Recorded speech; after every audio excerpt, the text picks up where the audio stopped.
Auditeurs de Radio Matania, je vous salue dans le beau et précieux nom de notre merveilleux Seigneur Jésus-Christ. Je vous annonce une prédication qui a pour titre « Tout croyant doit être prêt pour le retour du Seigneur Jésus-Christ ». Tout croyant doit être prêt pour le retour du Seigneur Jésus-Christ. Le texte de référence est le suivant. Romains chapitre 13, du verset 11 au verset 14.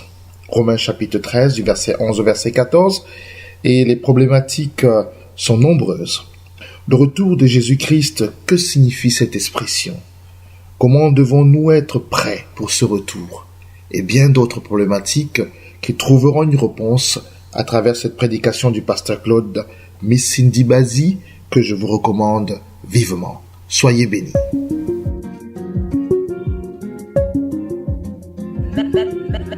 Matania Radio.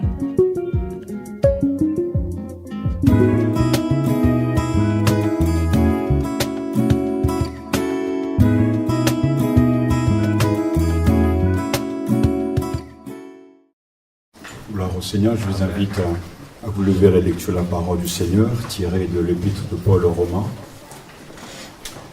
chapitre 13.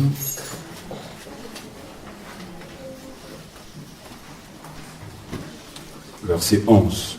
Romains, chapitre 13, verset 11.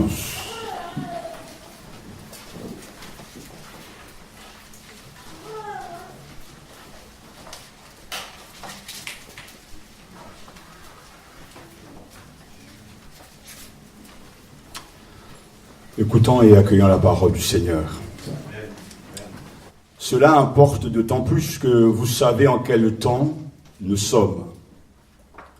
C'est l'heure de vous réveiller, enfin, du sommeil. Car maintenant le salut est plus près de nous que lorsque nous avons cru. La nuit est avancée, le jour approche. Dépouillons-nous donc des œuvres des ténèbres et revêtons les armes de la lumière. Marchant honnêtement comme en plein jour, loin des orgies et de l'ivrognerie, de la luxure et de la débauche, des querelles et des jalousies. Mais revêtez-vous du Seigneur Jésus-Christ et n'ayez pas soin de la chair pour en satisfaire les convoitises. Amen. Prions. Notre Seigneur, j'espère que tu es heureux et content de nous, de notre louange, de notre adoration, de notre attitude vis-à-vis de toi. Nous voulons que tu sois fier de nous, comme un père peut être fier de son enfant. À cause de son comportement, de ses prouesses, de son attitude, lorsqu'il pêche, de reconnaître son péché, lorsqu'il est heureux de l'exprimer, mais de ne rien cacher à son père. Ce n'est que du bonheur d'être avec toi, car tu es un père aimant. Un père qui a une parole pour rassurer, une parole pour recadrer, une parole pour espérer. Et nous savons que cette parole, elle est scellée, elle est inspirée, elle est utile pour que nous soyons des hommes meilleurs. Telle est notre prière à cet instant, que l'Esprit Saint, l'Esprit de révélation, l'Esprit de sagesse illumine les yeux de nos cœurs. Amen. Seigneur, puisse-t-il y avoir quelqu'un au milieu de nous, une seule personne, mais même plus, qui repartira avec des yeux ouverts, des yeux qui ont vu la force, la puissance incroyable de l'épée de l'Esprit, qui est la parole de Dieu. Des yeux qui s'ouvrent pour contempler le Christ dans les Écritures. Des yeux qui s'ouvrent pour être conscients du monde surnaturel qui nous entoure. Père, nous croyons que tu aimes entendre cette prière. Et c'est aussi dans ta volonté de nous bénir de cette manière. Parce que nous sommes loin de toi sans ton esprit. Nous sommes incapables de quelque chose de correct, d'une attitude qui te glorifie sans ton esprit. Alors nous te prions qu'il en soit ainsi. Que le Christ soit glorifié. Que le moi diminue. Que Satan soit démasqué. Et que les œuvres des ténèbres soient repoussées. Non pas par le pouvoir d'un homme, mais par le nom précieux de Jésus-Christ. À cet instant, j'ose prononcer l'ultime nom, le seul révélé. Jésus est Seigneur. Amen.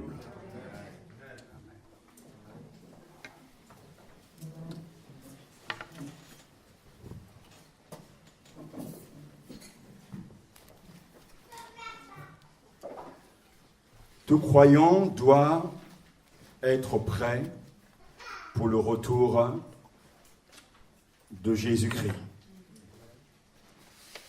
Tout chrétien doit être prêt pour la venue du Seigneur Jésus-Christ.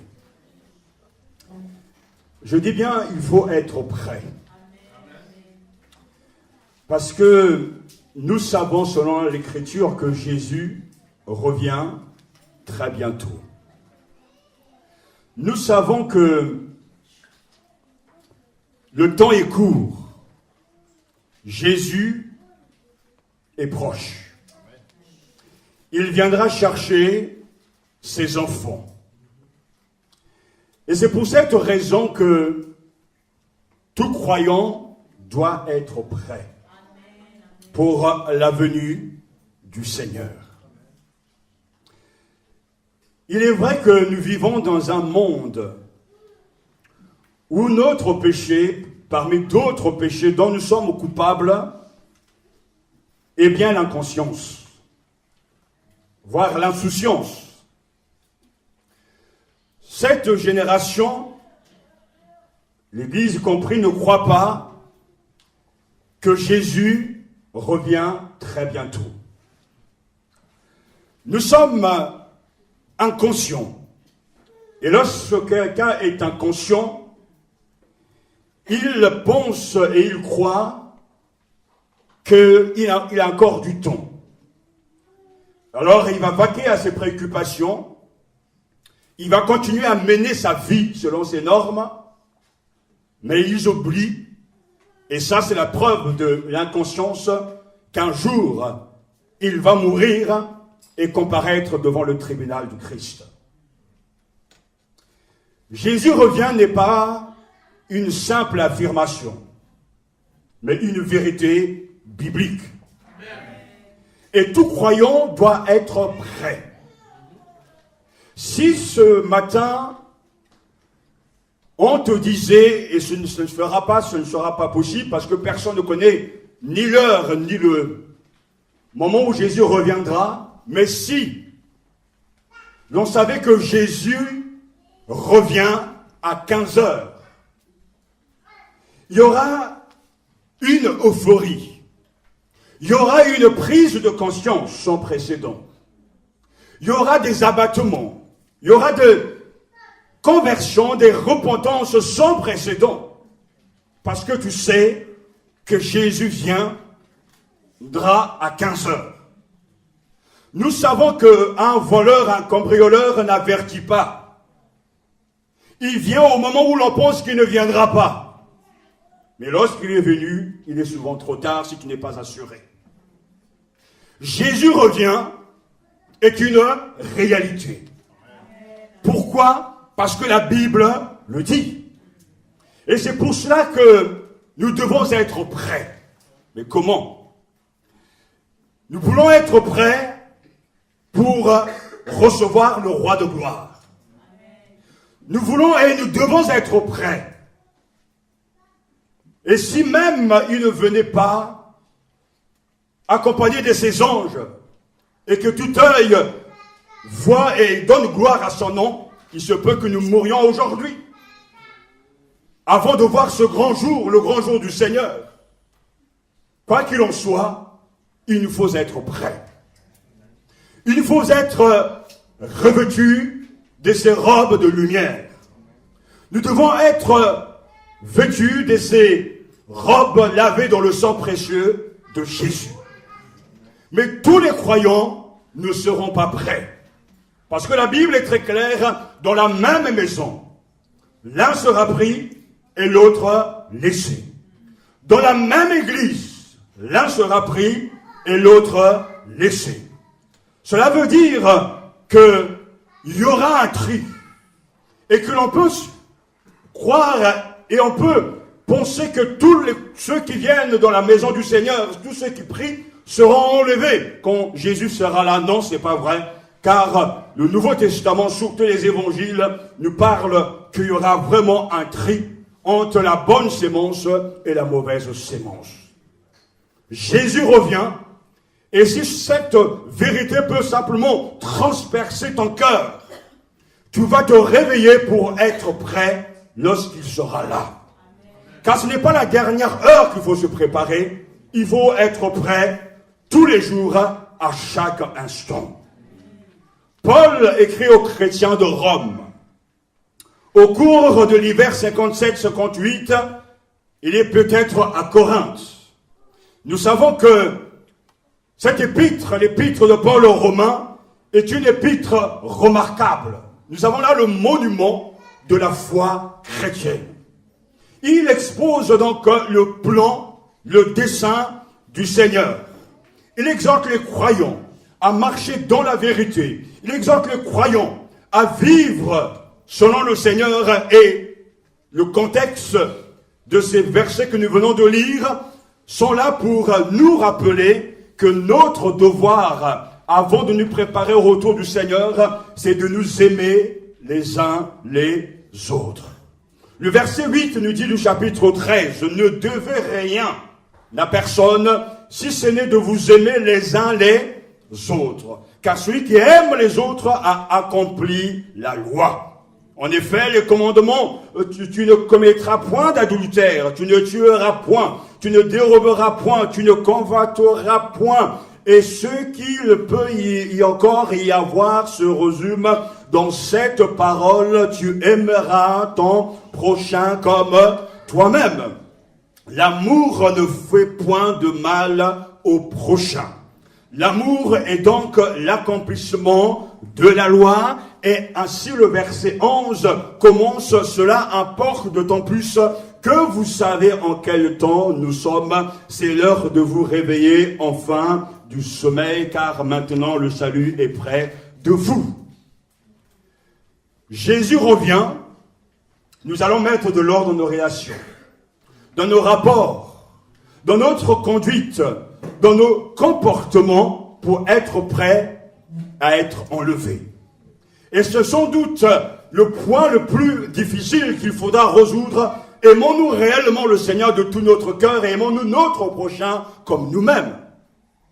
Je crois que là, personne ne peut dire qu'il soit prêt à 100%. Mais quoi qu'il en soit, il faut s'efforcer d'obéir à la voix du Seigneur. Le Seigneur revient.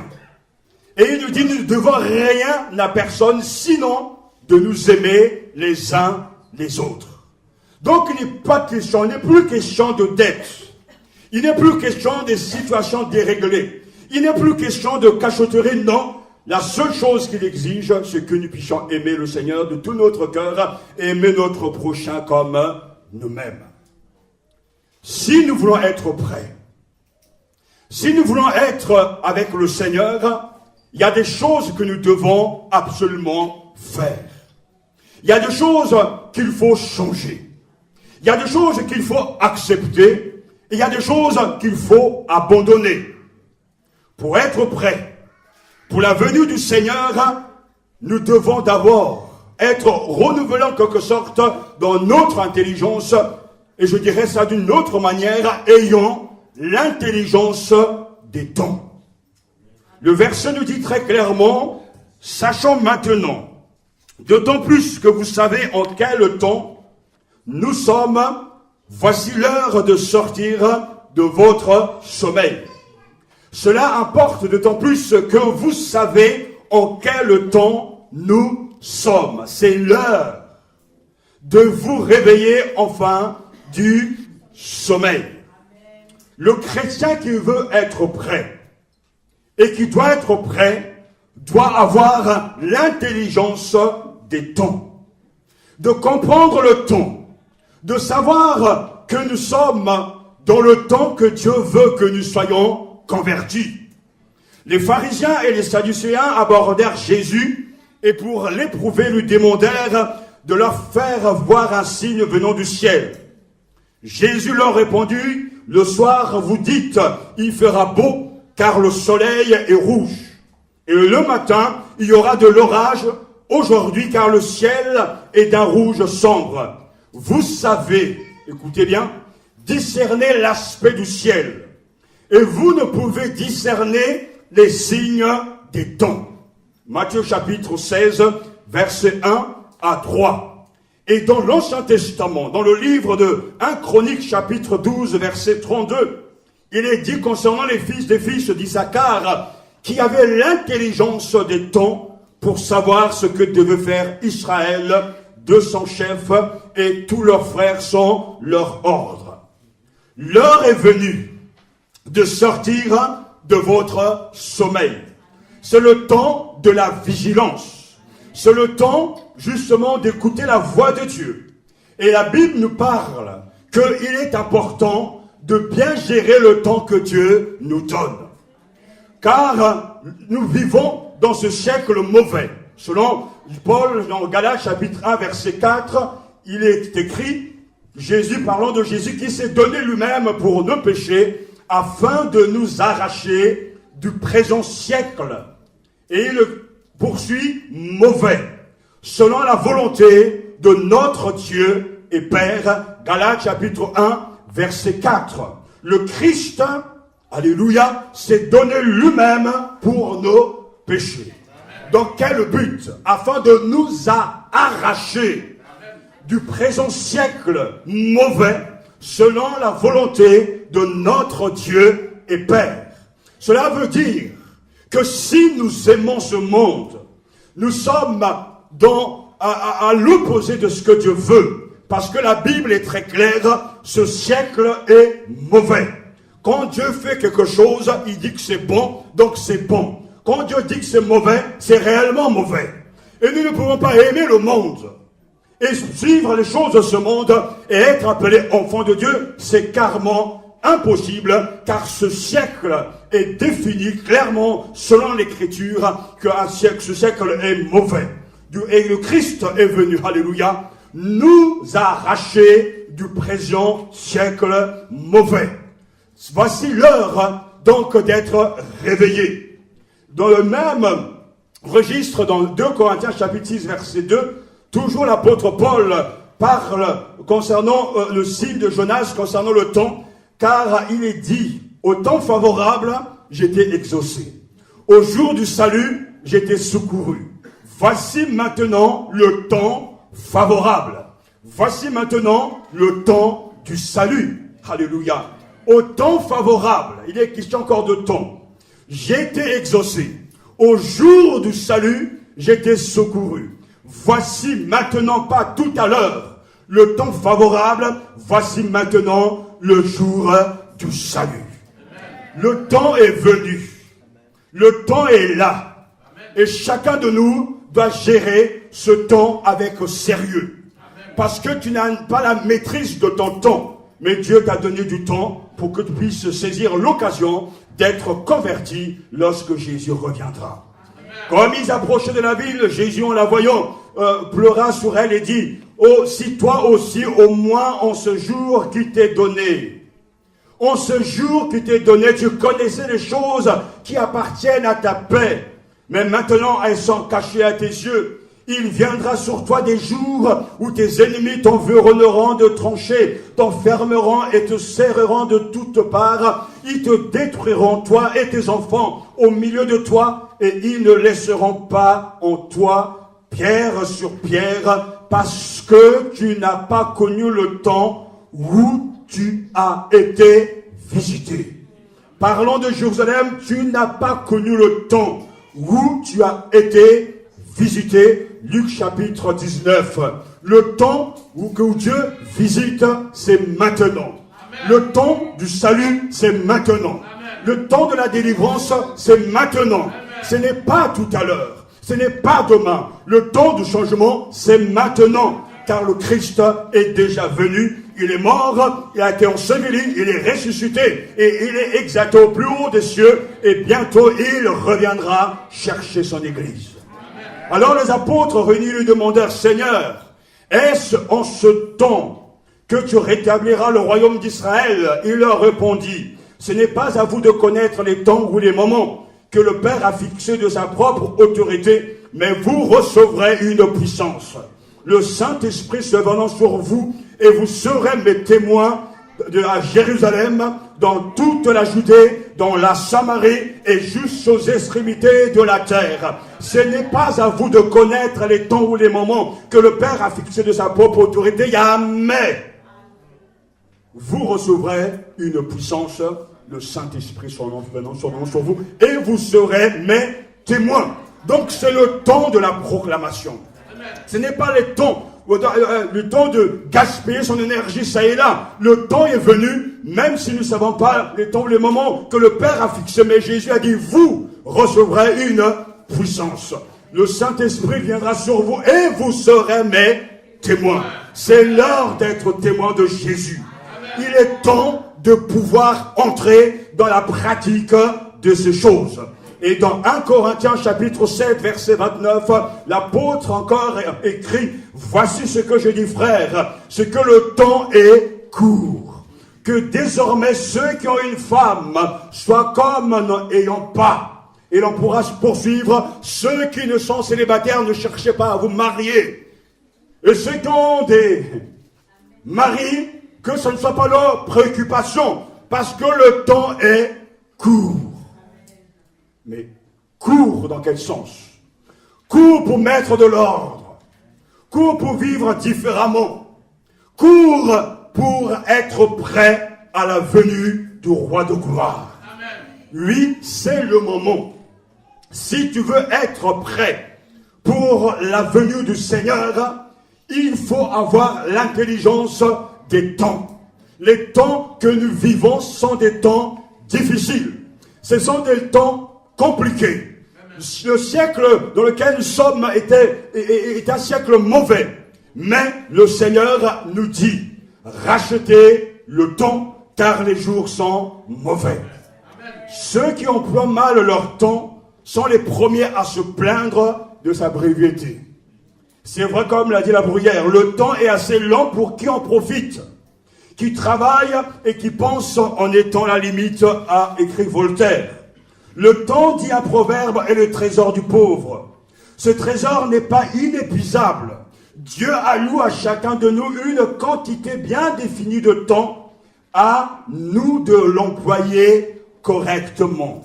Faites ceci. Cela importe d'autant plus que vous savez en quel temps nous sommes.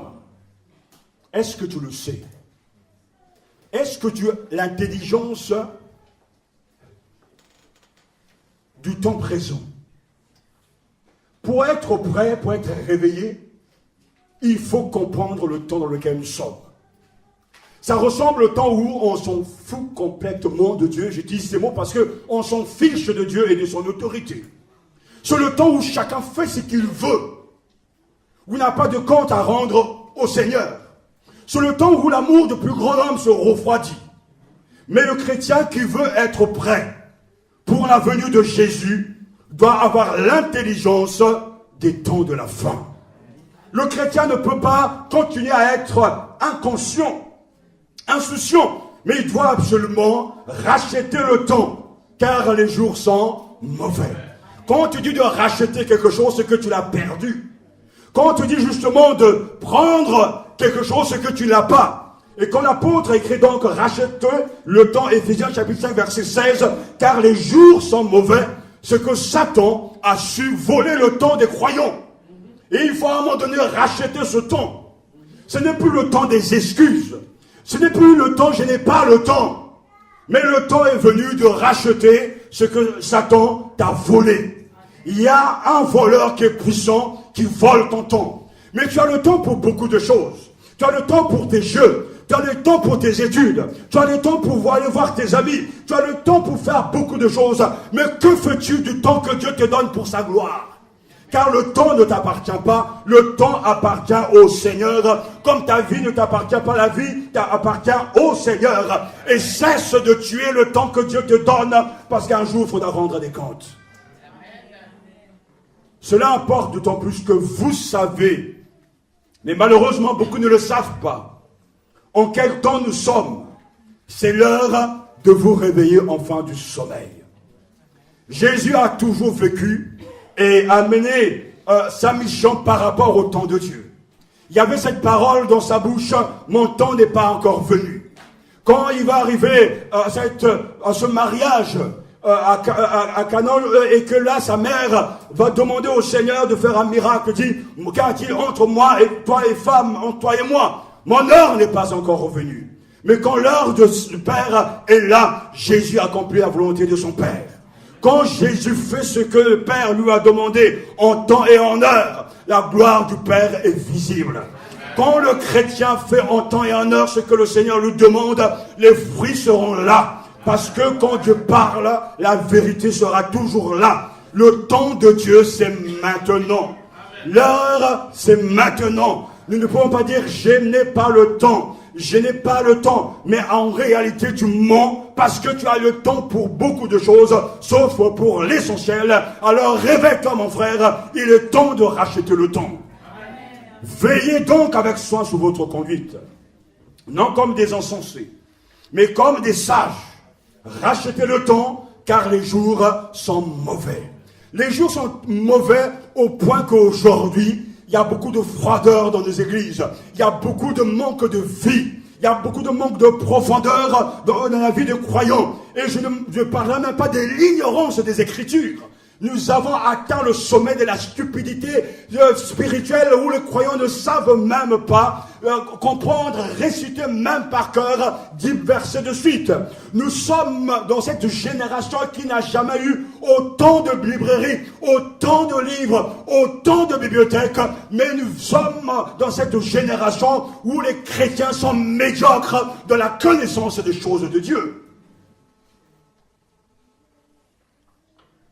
J'avais préparé un message, et cette nuit avant de me coucher, le Seigneur m'a dit, voilà le message que je te donne. Es-tu prêt pour le retour de Jésus? Si tu veux être prêt, tu dois avoir l'intelligence des temps. Tu peux me sourire, tu peux même te moquer de moi, tu peux même bouger tes oreilles, mais un jour, je te promets qu'il faudra plier le genou devant le roi de gloire. Tu rendras compte du temps que Dieu te donne, que tu n'utilises pas pour sa gloire. Tu n'as plus le temps de t'excuser constamment. Je n'ai pas le temps de venir à l'église. Je n'ai pas le temps de venir à l'étude biblique. Je n'ai pas le temps de venir au réunion des femmes. Je n'ai pas le temps de venir au réunion de prière. Tu mens. Il est temps de racheter ce temps-là. Car si Dieu est en premier dans ta vie, lui d'abord doit être servi. Si Dieu est le premier dans ta vie, tu dois changer de comportement. Car Jésus viendra demander des comptes. Qu'as-tu fait pendant mon absence? Comment as-tu investi le talent que je t'ai donné? Car nous aurons tous des comptes à rendre au Seigneur. Et si ce matin tu poses dans ton cœur que en fait je n'ai pas le temps pour ces choses, je t'assure, et je peux même prophétiser, dans peu de temps on va t'enterrer. Attention, ne jouons pas avec le Seigneur. Il y a un temps où il faut s'arrêter quand on est fou. Il y a un temps même, les alcooliques s'arrêtent. Il y a un temps où il faut demander l'aide au Seigneur. Il y a un temps lorsqu'on est esclave d'une habitude, dire maintenant Seigneur, libère-moi ou bien fais-moi mourir, mais je veux être libre. Il y a un temps où on ne doit pas passer son temps à pleurer et à gémir sur ses difficultés, mais il y a un temps où on doit être libre. Un temps où on doit entrer dans la considération des choses de Dieu. Maintenant, réfléchis bien. Considère combien de temps tu as gaspillé. Combien de temps tu as perdu en allant, en faisant ce que Dieu ne veut pas. Réfléchis. Tout ce gaspillage, l'heure que tu devais consacrer à Dieu, tu l'as consacré au petit écran. L'heure que tu devais consacrer à Dieu, tu l'as consacré au loisir. L'heure que tu devais consacrer au Seigneur, tu l'as consacré à ta famille. Tu as le temps d'être avec le Seigneur avant d'être avec ces choses-là. Si tu veux être prêt, tu dois avoir l'intelligence des temps de la fin. Considère ce matin, réfléchis. Dieu te donne cette opportunité de tout changer. Comment tu peux améliorer justement le temps que tu as? De compter. Quand j'étais étudiant, c'est un principe que j'avais. Le dimanche appartenait au Seigneur. Parce que le Seigneur lui-même l'a décrété. Ce jour, c'est le jour du Seigneur. Mais aujourd'hui, il n'y a plus de calendrier, il n'y a plus de saison, il n'y a plus de temps, parce que l'ère de ce siècle, de ce temps mauvais, a perverti les cœurs des uns et des autres, et on donne au Seigneur des ordres au lieu de se soumettre à lui. Comme des sages, tirez le meilleur parti du moment. Laissez-moi vous dire que le temps qui est passé ne pourra jamais plus être rattrapé. Le temps que l'on a gaspillé à faire des bêtises ou à se former ou autre chose ne pourra plus jamais être rattrapé. Et le psalmiste l'avait bien compris quand il disait justement « Apprends-moi à compter mes jours ». Parce qu'il sait que tout peut arriver à n'importe quel moment. Jésus revient. Es-tu prêt pour être avec lui? J'attire votre attention sur ces vérités que lorsque l'apôtre écrit, il ne s'adresse pas à des païens, mais il s'adresse à des chrétiens professants. Il écrit à l'église qui est à Rome et il leur dit, faites ceci d'autant plus que vous savez en quel temps nous vivons. On pourra se plaindre, on pourra gémir, on pourra critiquer les hommes politiques, on pourra dire tant et tant de choses. Mais ce que Dieu veut, c'est que nous soyons prêts. Pour être prêts, il faut avoir l'intelligence des temps de la fin. Ensuite, pour être prêts, pour la venue du Seigneur, Jésus, nous devons être réveillés. C'est l'heure de vous réveiller enfin du sommeil. J'attire et je redis que Paul s'adresse à des chrétiens professants. Ces mots s'adressent à des croyants et il dit c'est l'heure de vous réveiller de votre sommeil. S'il le dit, c'est que les croyants sont endormis. Ils dorment. C'est l'heure de se réveiller de son sommeil. Quand quelqu'un dort, il n'a plus de vie. Il n'est pas en activité. Et tout peut arriver. Mais l'heure est venue de se réveiller de son sommeil. Je vois là une église endormie. Une église qui dort, je dirais d'une manière incroyable. Et je pensais ce matin, lorsque je regardais les Écritures, que dans l'Ancien et dans le Nouveau Testament, des dormeurs, il y en a toujours eu. Nous avons l'exemple d'un homme, d'un prophète, qui s'appelle Jonas. Et même ce matin, peut-être ça était en train de dormir. Mais vous savez, j'ouvre aussi une parenthèse. Satan est devenu très très fort. Parce qu'à l'heure où il faut se réveiller pour écouter, c'est là où Satan dorme. Parce que toute la nuit ou la veille, pendant la semaine, ils ont passé leur vie à vivre avec Satan. Donc quand le moment arrive d'être réveillés, d'être, je dirais, libérés, ils sont totalement endormis, ils sont KO. Parce qu'on les a piqués d'un somnifère spirituel. Que Dieu délivre son peuple ce matin. Et que vous soyez réveillés pour écouter la voix de Dieu. Alors revenons à notre ami Jonas. Dieu parle à Jonas dans Jonas chapitre 1 verset 1 à 6. Et il est écrit la parole de l'Éternel fut adressée à Jonas, fils d'Amittai en ce mot. Lève-toi, va à Ninive, la grande ville, et crie contre elle, car sa méchanceté est montée jusqu'à moi. Écoutez bien, Jonas se leva, c'est bien, mais pour s'enfuir à Tarsis, loin de la face de l'Éternel. Il descendit à Jaffo et il trouva un navire qui allait à Tarsis. Il paya le prix du transport. Amen, il n'a pas volé le train. ou le RER, ou le bus, au nom, je ne sais pas, d'une dette coloniale, il a payé le prix du transport et s'embarqua pour aller avec les passagers à Tarsis, loin de la face de l'Éternel. On a du mal à comprendre que ce prophète qui sait que Dieu est présent partout en même temps, s'imagine un seul instant que là où il est, l'Éternel ne l'a pas précédé.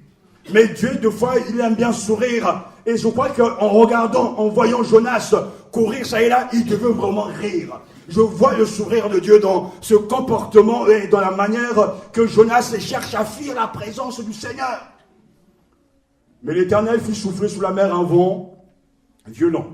Et il s'éleva sous la mer une grande tempête, le navire menaçait de faire naufrage. Et que fait le prophète?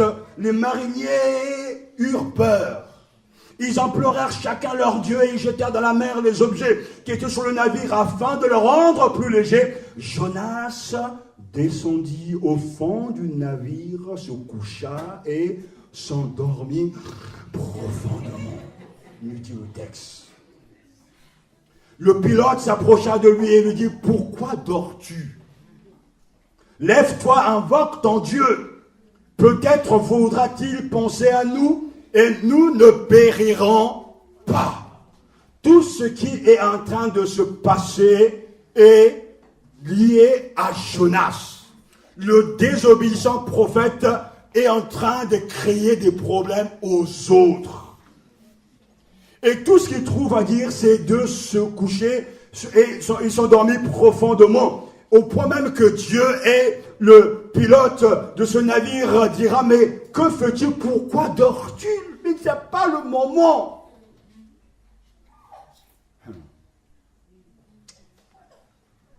On a vu Jonas se met debout, même si c'est pour fuir à Gibraltar, mais il se met debout parce que Dieu lui parle. Frères et sœurs, la parole de Dieu nous oblige toujours à la décision. Même si c'est celle de la fuite devant Dieu. Le Seigneur envoyait Jonas à l'est, il passe à l'ouest. Mais pour l'instant, peu importe, ce qui compte, c'est en réalité de suivre Jonas et son attitude. Mais ce que nous savons, Dieu veut sauver les Nénélites. Dieu veut sauver ce peuple païen loin de lui. Et c'est pour cela qu'il coordonne toutes ces choses. Et je crois que comme Jonas, nous avons à tirer des leçons de toutes ces vérités. Je crois que nous connaissons de nouveau une époque de peut-être. Aujourd'hui, on ne refuse pas d'obéir, mais on n'accepte pas souvent de payer le prix d'un vrai oui. On marche, mais on regarde en arrière. On dit oui à Jésus-Christ, mais on dit aussi oui à autre chose. On dit oui à Jésus-Christ, mais on ne dit pas non à sa fortune. On ne dit pas non à sa vie. On ne dit pas non à ses loisirs. On dit oui à Jésus-Christ, mais on n'est pas prêt à le suivre lorsqu'il nous dit de prendre sa croix et de mourir pour lui. Cette génération, c'est la génération de oui mais. Oui Seigneur, mais. Oui Seigneur, mais. Oui Seigneur pour te prier, mais. Oui Seigneur pour donner ma dîme, mais. Oui Seigneur pour venir à l'église, mais. Oui Seigneur pour venir aux études bibliques, mais. Oui Seigneur pour écouter la prédication, mais. Oui Seigneur pour le pasteur, mais. C'est la génération de oui mais. Le oui chrétien est devenu un oui mais. Mieux vaut en fait dire non que de dire oui mais. Parce que Dieu vomira les tiens. Jonas est en fuite. Il fait le mort. Il dort. Mais il dort même à point fermé. Mais Dieu, lui, ne lâche rien. Il est tenace. Il est têtu. Et il va le réveiller.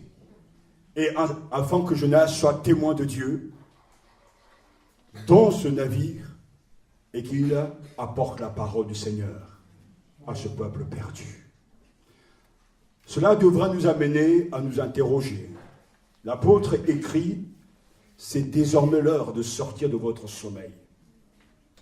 C'est désormais l'heure. Aujourd'hui, l'Église qui est censée être le sel de la terre n'a plus de pouvoir. Le monde est secoué comme ce qui se passe avec Jonas. Le navire bouge, tout va mal. Le peuple, les païens crient à leur Dieu. Ils font tout ce qui est en leur pouvoir, mais rien ne marche. Il y a un seul homme qui connaît et qui a le secret et qui peut calmer la tempête, c'est Jonas, mais il dort. L'image d'une église endormie. Une église qui n'a pas d'impact. Des croyants qui sont morts et qui dorment parce qu'ils ont perdu la foi. Le monde dit voilà la solution. C'est tel homme politique. Le monde dit c'est tel loisir. Le monde dit c'est tel travail. Le monde dit ceci ou cela. Alors qu'en réalité, tout ça, ça ne marche pas. Nous savons que ça ne marche pas. Mais nous savons que la parole de Dieu marche. Mais nous dormons. Que Dieu suscite un capitaine païen pour te réveiller de ton sommeil. Qu'est-ce qui te prend l'endormi, dira le capitaine? Debout, invoque ton Dieu. Il lui-même le reconnaîtra, je suis hébreu.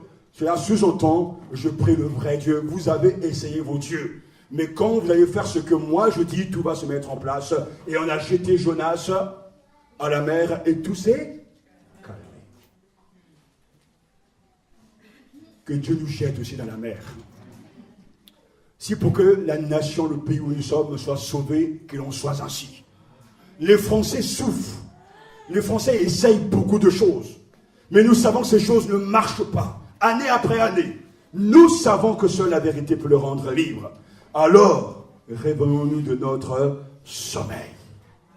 C'est l'heure de vous réveiller enfin du sommeil. Ouvre les yeux. Alléluia. Et dans le Nouveau Testament, nous avons là le Seigneur avec ses disciples. Parce que nous ne voulons pas rester dans l'Ancien Testament. Le Seigneur va passer un moment difficile, sans doute le moment le plus difficile de sa vie, de sa carrière. Lorsqu'il est à Gethsémane, Jésus alla avec eux dans un lieu appelé Gethsémane et dit aux disciples, asseyez-vous ici pendant que je m'éloignerai pour prier. Il prit avec lui Pierre et les deux fils de Zébédée. Il commença à éprouver de la tristesse et des angoisses. Un moment douloureux. Un moment difficile pour le roi de gloire. Le Seigneur, il leur dit alors, mon âme est triste jusqu'à la mort. Restez ici et veillez avec moi.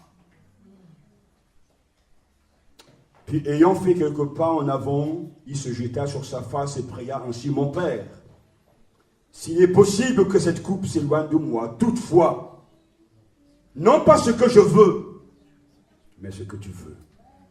Et il vint vers les disciples qu'il trouva endormis. Et il dit à Pierre, vous n'avez donc pu veiller 1 heure avec moi? Veillez et priez, afin que vous ne tombiez pas dans la tentation. L'esprit est bien disposé, mais la chair est faible.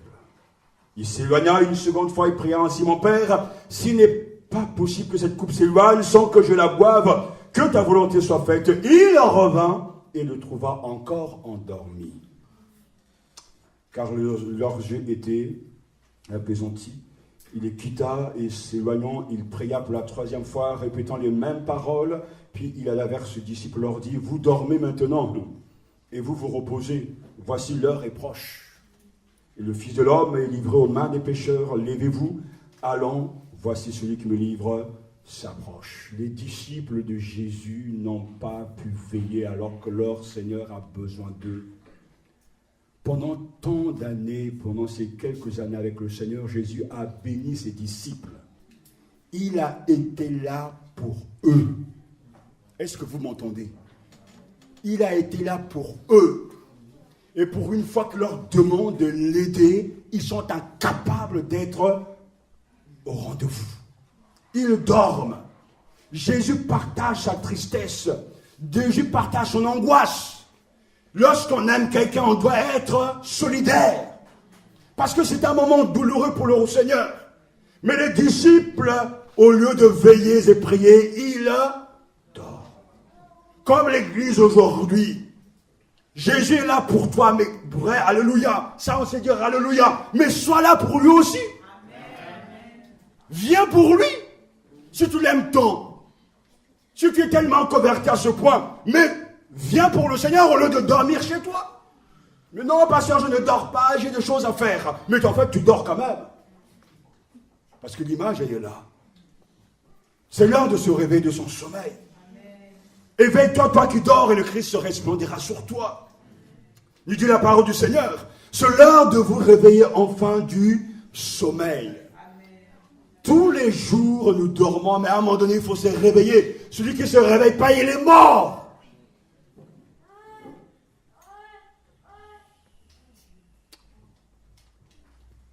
Pourquoi devons-nous être réveillés? Parce que le salut n'a jamais été aussi proche. Il dit le texte. C'est l'heure de vous réveiller enfin du sommeil. Car maintenant, le salut est plus près de nous que lorsque nous avons cru. Le salut est plus près de nous que lorsque nous avons cru. J'ai souvent dit que lorsqu'on vit la parole de Dieu, on dit Amen à la vérité. Et j'ai souvent remarqué que quand on le dit, dans l'immédiat, les gens disent Amen. Mais comme ils sont endormis, et parce qu'ils sont endormis qu'ils disent Amen, il faut laisser autant pour se rendre compte qu'en fait, c'était les dormeurs qui disaient Amen. Parce que lorsqu'on est réveillé, on dit toujours Amen tout le temps. Comme je l'ai prêché ce dimanche dernier, en toutes conditions, soyez dans l'action de grâce. Certains m'ont oublié.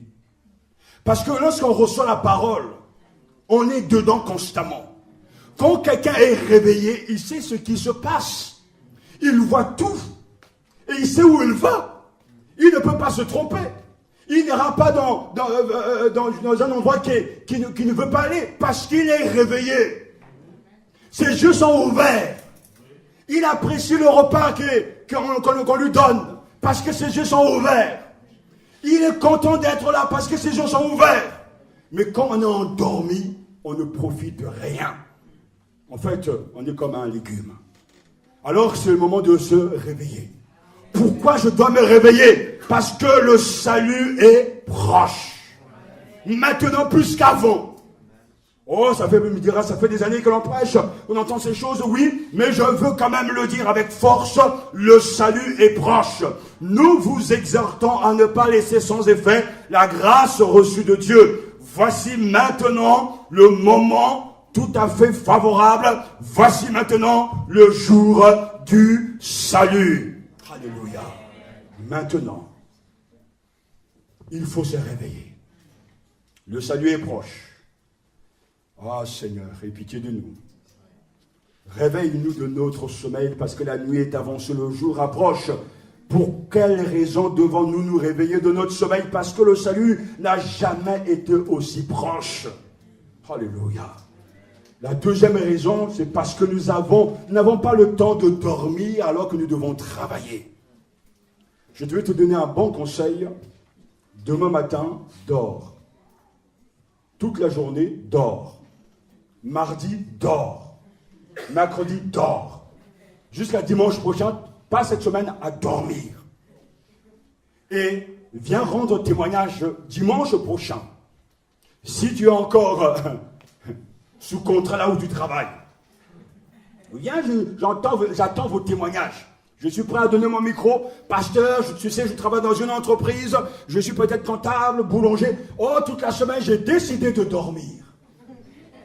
Le vendredi, je me pointe au travail, dans l'entreprise. Le patron me dit, oh, qu'est-ce que tu as fait pendant tous ces jours? Mais patron, j'ai dormi. Oh, tiens, ton salaire. Oh, mais c'est super ce que tu as fait. D'ailleurs, même, je vais faire voter une loi pour que tout le monde puisse faire la même chose comme toi. Oh, tout le monde sait qu'on plaisante là.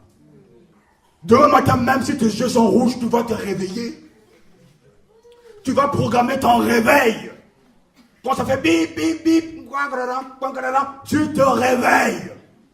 À cause de quoi? À cause du Dieu argent. C'est ton Dieu que tu aimes, ne mens pas. Tu ne vas pas te lever parce que tu aimes ton patron.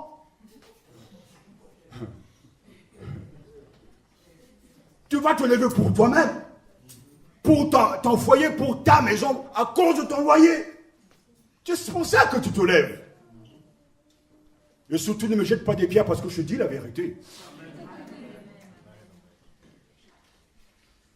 Nous n'avons plus le temps de dormir parce qu'il y a du travail. Jésus a dit, la moisson est grande et il y a peu d'ouvriers. Priez donc le maître de la moisson d'envoyer des ouvriers dans sa moisson. C'est le temps de se réveiller.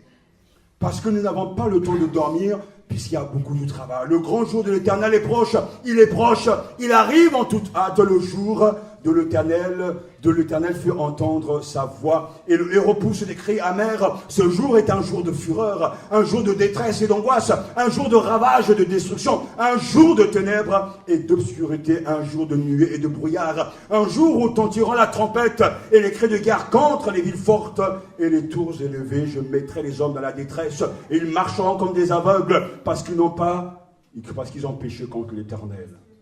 Alléluia. Le jour de l'Éternel vient. Il faut se réveiller. À chaque fois que je prêche, je me donne à fond.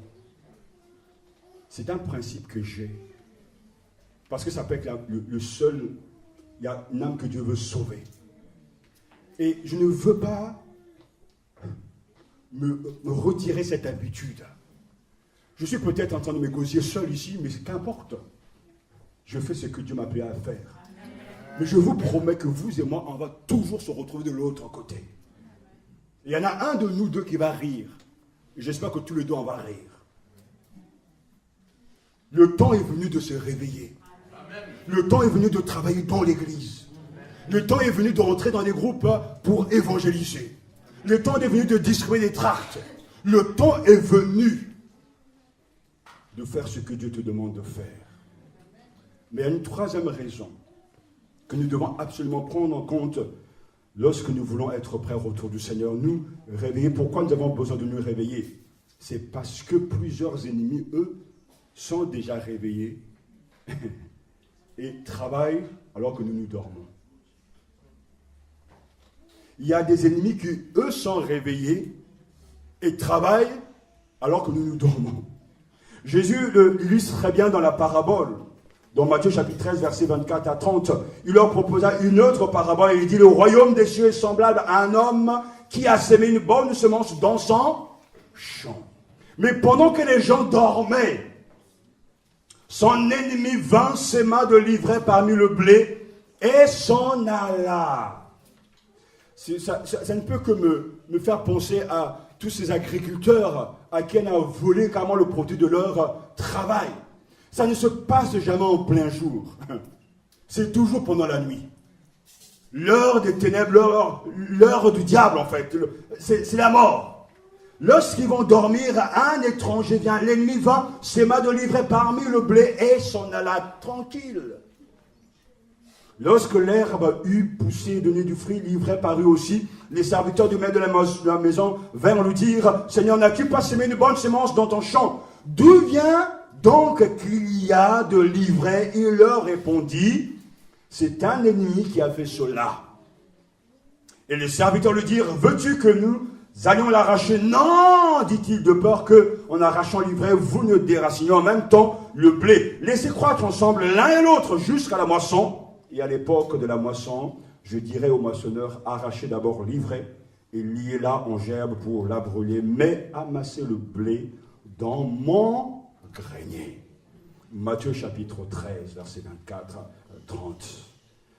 Pendant qu'il dort que le royaume des cieux est semblable à un homme qui a semé une bonne semence dans son champ, mais pendant que les gens dormaient, son ennemi vint. Oh, quelle image! Il y a là vraiment beaucoup de choses à dire. Il y a deux semeurs.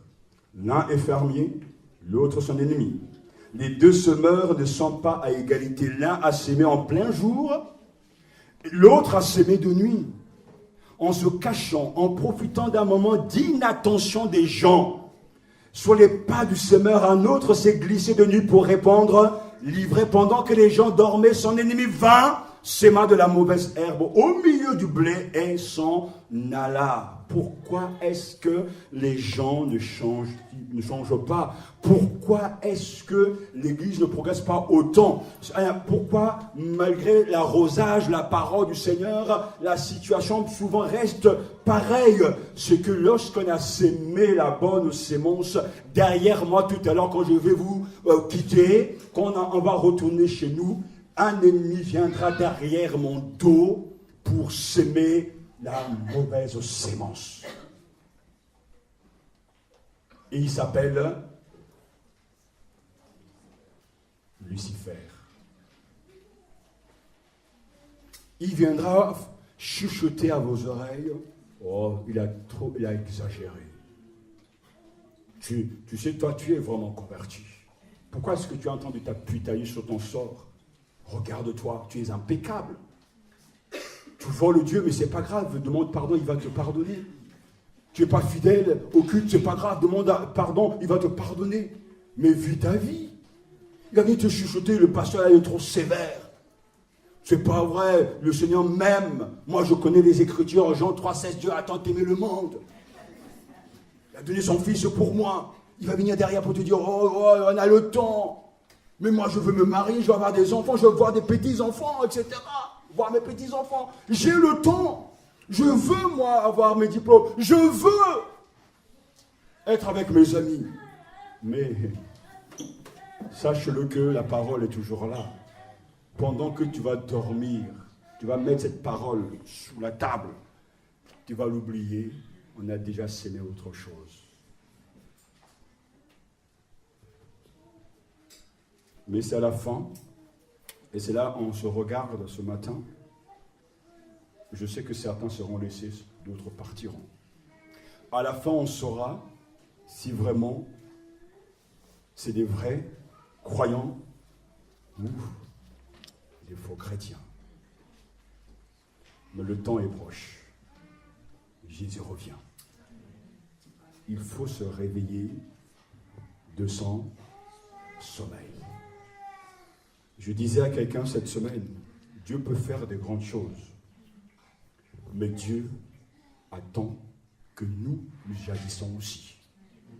Il ne fera rien et on n'est pas dans la passivité totale. C'est quand je veux faire les choses que la bénédiction de Dieu aussi va m'accompagner. Il faut se réveiller parce que le diable, lui, il ne dort pas. La Bible dit qu'il lui reste peu de temps.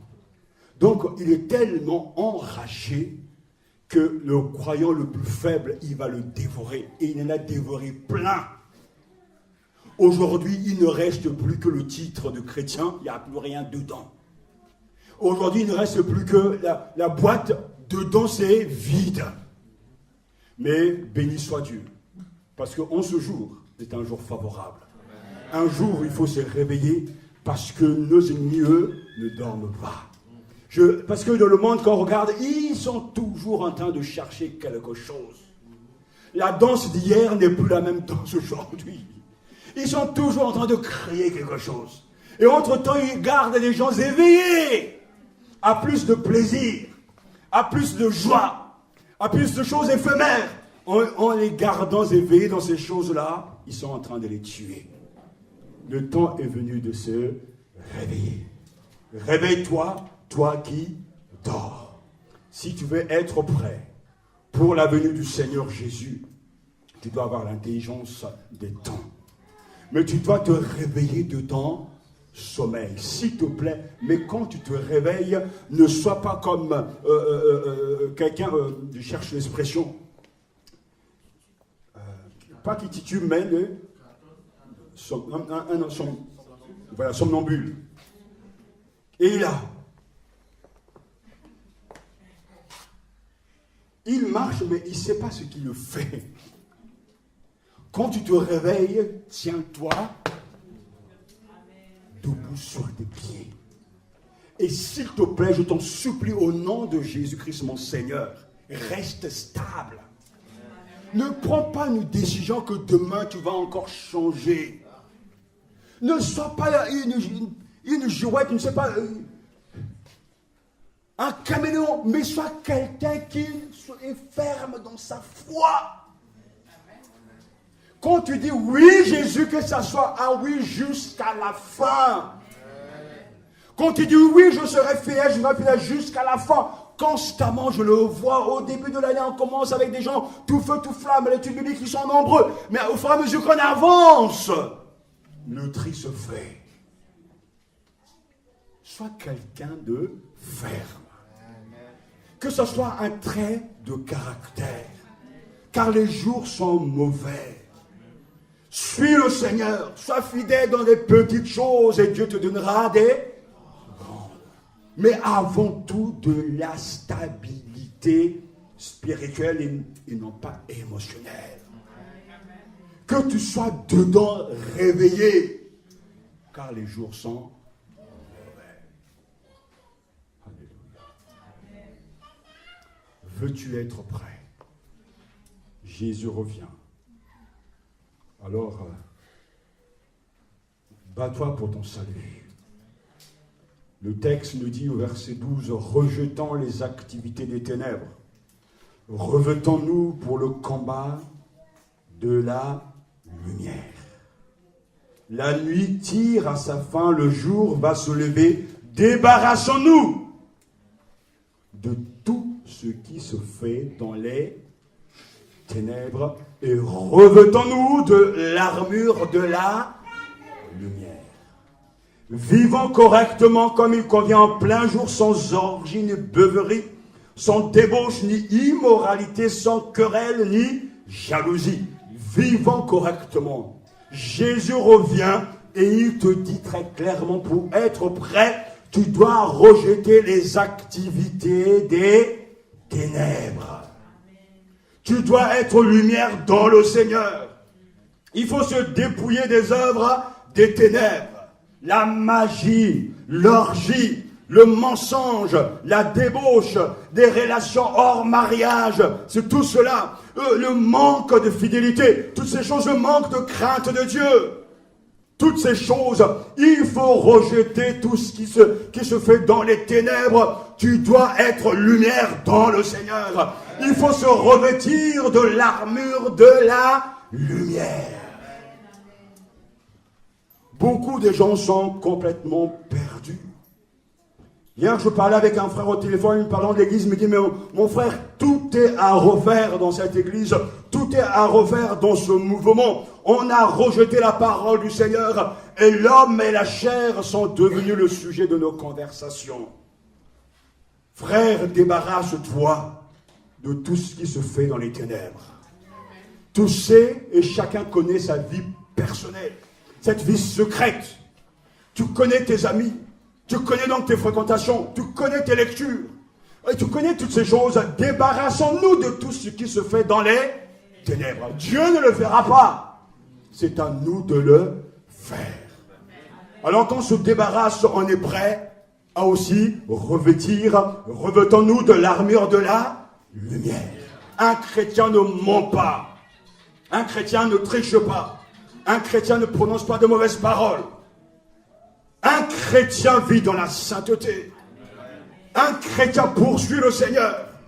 Un chrétien aime la vérité.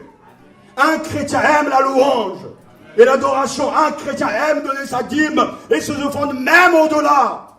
Un chrétien est zélé pour annoncer l'évangile aux autres parce qu'il est revêtu de l'armure de la lumière. Et là où il est, quelque chose brille. Oh, je suis heureux de savoir qu'il y a des gens qui peuvent témoigner que quelque chose se passe. Plusieurs fois, des gens m'ont dit, pasteur, j'étais dans une situation où j'ai prié. Et dans la nuit, je t'ai vu venir habillant, pasteur, me libérer. C'est la lumière. C'est le mot de la lumière. Cette semaine, il y a quelques jours, je posais la question à ma mère, mais pourquoi tant de difficultés? Elle m'a donné une explication qui m'est personnelle. Mais laissez-moi vous dire ceci. Si vous êtes revêtu de l'armure de la lumière, parce que c'est l'armure de la lumière, dans le monde spirituel, vous dégagez quelque chose. Satan sait qui est qui. Les démons savent qui est qui. Et quand quelque chose est vrai avec Dieu, ça se sentira toujours. La lumière chassera toujours les ténèbres. Quelquefois, on se dit, mais pourquoi est-il parti? Pourquoi est-ce que ces gens quittaient l'église? On se pose mille et une questions. Une fois même, on se culpabilise. Alors qu'on a oublié, comme c'est bon de le rappeler, la parole est prêchée. Et quand les gens ne sont pas dans la lumière, qu'est-ce qu'ils font? Ils prennent la fuite. C'est trop fort pour eux. Après, ils vont inventer des histoires.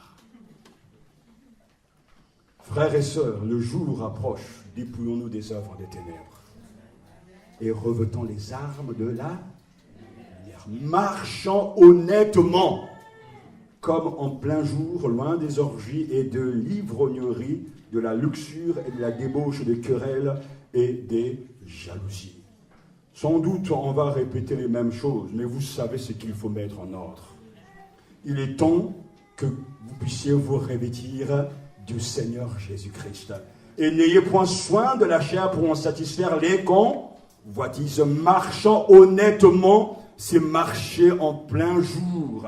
Marchant honnêtement, c'est marcher loin des excès. Marchant honnêtement, c'est marcher en fréquentant le Christ. C'est quelque chose de tout à fait palpable, afin de finir, que chacun peut vérifier. Quand vous fréquentez quelqu'un, vous ressemblez à la personne que vous fréquentez. C'est facile à observer. Dans un groupe, si dans le groupe un pense de cette manière et partage sa pensée, il va contaminer les autres. Et je l'ai remarqué facilement dans l'église, quand il y a un problème, quelqu'un peut être à côté de moi, être avec moi, mais quand il décide d'avoir sa pensée, son groupe sera aussi assaisonné de cette pensée-là. Du coup, la personne qui pouvait dire « oui, je suis là », demain va changer parce que son copain ou son ami a déteint sur lui. Quand tu fréquentes Jésus, Jésus déteint sur toi. Mais nous, on ne peut pas influencer le Christ. C'est lui qui nous influence. Tout à l'heure, j'ai prié parce que Moïse, quand il est entré dans la présence de Dieu, il ressort de cette présence. Qu'est-ce qui se passe? Son visage a changé. Il est ébloui, il a une lumière en lui que lui-même ne sait pas, ne constate pas, mais les autres savent qu'il a vu Dieu. Quand les disciples sont montés sur la montagne et que Jésus a été transfiguré, ils savaient que c'était quelque chose d'exceptionnel. À chaque fois que tu prends le temps de méditer, de fréquenter le Christ grâce aux Écritures, de plus en plus il déteint sur toi. Et avec l'âge, quelque chose de spirituel se dégage de toi. Quand tu vas prier et que si Jésus, toi tu l'as fréquenté, on va le ressentir. Quand tu vas prêcher, ça va se ressentir. Parce que c'est Jésus qui commence à passer au travers de toi. Tu t'es habillé de lui, tu as revêtu Jésus. Le texte dit, mais revêtez-vous du Seigneur, habillez-vous de lui. Donc, il y a vraiment ce vêtement spirituel, ce vêtement, c'est Jésus. Il est ma justice. Il est ma sagesse. Et puisque je ne suis pas sage, je ne suis pas juste, je me revêt de lui. C'est encore, je m'habille en Jésus. Je ne suis plus nu, parce qu'il est ma justice. Et n'ayez point soin de la chair pour satisfaire ses convoitises. Non, parce qu'on s'est revêtu de Jésus. Et quand quelqu'un fréquente Jésus, toute sa vie sera totalement sous l'influence du Seigneur. Tous les points seront abordés. La manière que tu gères ton temps, la manière que tu gères ton argent, la manière que tu t'habilles, les gens que tu fréquentes, les livres que tu lis, etc. Tout sera abordé. Parce qu'il n'y aura pas un inconnu au ciel, ça n'existe pas. Jésus touche tous les points, même les points que nous n'aimons pas. Et à chaque fois que l'on cède à sa volonté, on grandit. Frères et sœurs, je prends le temps d'expliquer ces choses et je ne veux pas sauter un passage pour que vous puissiez avoir des vies centrées sur le Christ. Il nous a dit comment nous préparer pour la venue du roi. Sachant, comprenez le temps dans lesquels nous vivons, ce sont des temps mauvais. Et vous verrez qu'il y aura de plus en plus de gens mauvais. Il faut se réveiller et rester debout. Alléluia. Il faut se réveiller et rester debout. Il faut absolument rejeter les œuvres des ténèbres et revêtir l'habit de la lumière. Il faut fuir les excès de la chair. Et il ne faut pas satisfaire les préoccupations de la chair. Mais il faut se revêtir de Jésus constamment. La chair te dit, non, ne fais pas ça. Non, ne va pas là. Ça, c'est intéressant pour toi. Ça, c'est bien pour toi. Non, il ne faut pas satisfaire la chair. Il faut satisfaire le Seigneur. Oh, Jésus revient. Seigneur, nous voulons être prêts. Dépouillons-nous des œuvres des ténèbres. Mais revêtez-vous du Seigneur Jésus-Christ. Je ne vous ai pas simplement expliqué un texte, je vous ai montré la voie. Parce que le plus important, comment être prêt? Vous le savez maintenant. Et l'intelligence des temps de la fin. Réveille-toi. Alléluia. Débarrasse-toi de ce qui est sale.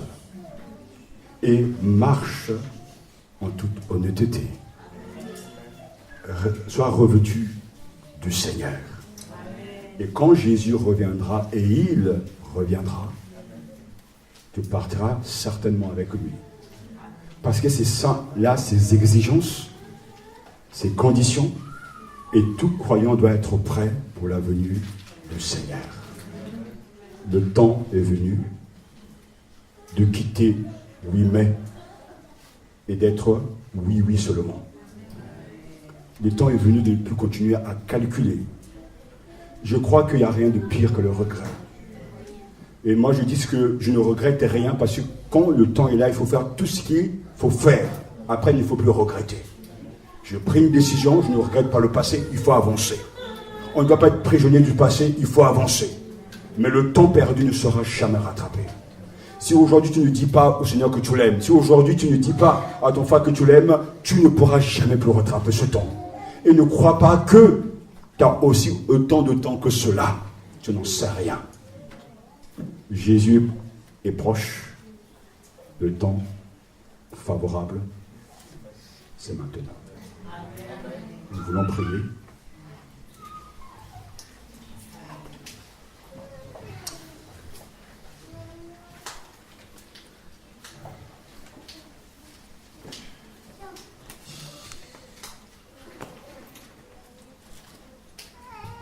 Il y a ce cœur que nous dit Jésus revient. Alléluia. Seras-tu prêt quand il reviendra?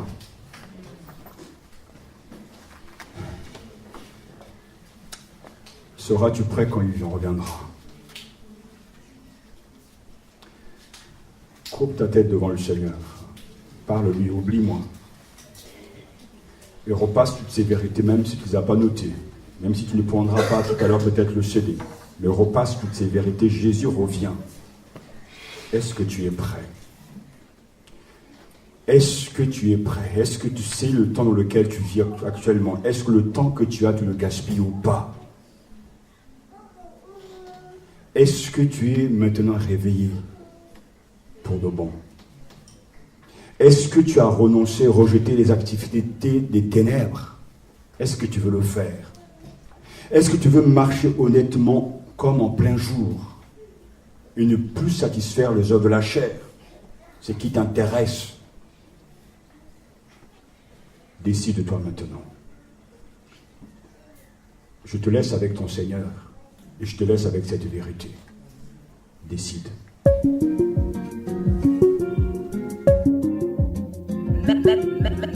Matania Radio.